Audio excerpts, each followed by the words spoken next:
A very good morning students. देखिए next question, a current carrying circular loop of area A produces a magnetic field at centre, show the magnetic moment of the loop is this. तो हम diagram बना लेते हैं इसका। क्या बोला हुआ है उन्होंने कि एक हमारे पास सर्कुलर कॉइल है, a current carrying circular coil, ये सर्कुलर कॉइल है हमारे पास। A current carrying circular coil of area A produces a magnetic field B H is.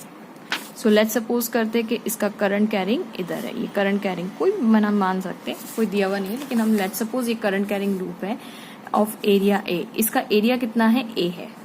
Area of the loop is A which is equal to pi are square. So let's suppose ये मेरा centre है और ये मैंने radius are मानी हुई है ना, ये आर मानी हुई, ये मैंने मानी है आर, तो ऑफकोर्स मुझे हटाना पड़ेगा क्योंकि हमें ए दिया हुआ है, आर नहीं दिया हुआ, तो हमें आंसर इनकी ही टर्म्स में लाना पड़ेगा जो गिवन है। उन्होंने मैग्नेटिक फील्ड दी हुई है, उन्होंने एरिया दिया हुआ है। Show that the magnetic moment is equal to this. तो आप जानते हैं अगर आप ये ऐसा करेंगे, इसका जो एरिया वेक्टर है वो बाहर की तरफ निकलेगा, करेक्ट, और एरिया वेक्टर भी बाहर। मैग्नेटिक मोमेंट की डायरेक्शन अगर करंट में अपने फिंगर्स को ऐसे कर्ल करते करंट की डायरेक्शन में, तो अंगूठा क्या शो करता है? Direction of the magnetic moment. खैर उसकी जरूरत नहीं है यहाँ पे, हम जानते हैं कि मैग्नेटिक मोमेंट क्या होता है? आई इंटू ए होता है, ठीक है। लेकिन यहाँ पे ए तो गिवन है, ए तो गिवन है, पर आई की जगह ये इतना बड़ा कुछ दे के रखा है, मतलब 2b mu nought under root of A upon pi, ये आई की जगह आएगा, मतलब आई को हमें एलिमिनेट करना है। तो आई कैसे एलिमिनेट हो सकता है? उसकी जगह लाना है B.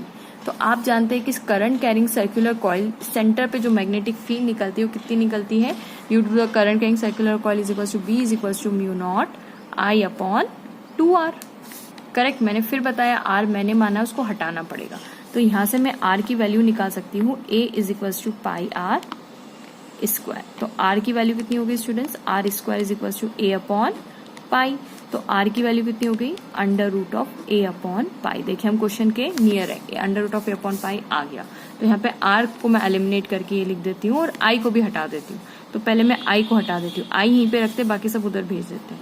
2rb upon mu nought which is equal to 2 into R. R की जगह कितना रख दूं मैं? ए अपॉन पाई, है ना, यहां से मैंने निकाला, into B divided by mu nought, ये आई आ गया। अब इस देखिए ए तो ऑलरेडी यहाँ पे प्रेजेंट है, तो ए को नहीं हटाना, तो मैग्नेटिक मोमेंट कितना हो गया? इज इक्वल टू आई की जगह रख रहे हैं ना, आई की जगह हम लोग ये सब रख रहे हैं, तो 2b mu nought under root of A upon pi, और ये ए, ठीक है, यही दिया हुआ है। देखिए 2ba, ये 2ba, इसको और अच्छे से जमा लेते हैं, 2ba इधर लिख देते हैं, फर्क कुछ नहीं पड़ना है, under root of A upon pi. So this is our required answer. So hope students you get the solution. Please don't forget to like, subscribe and share my channel. Keep sharing, keep watching and keep supporting.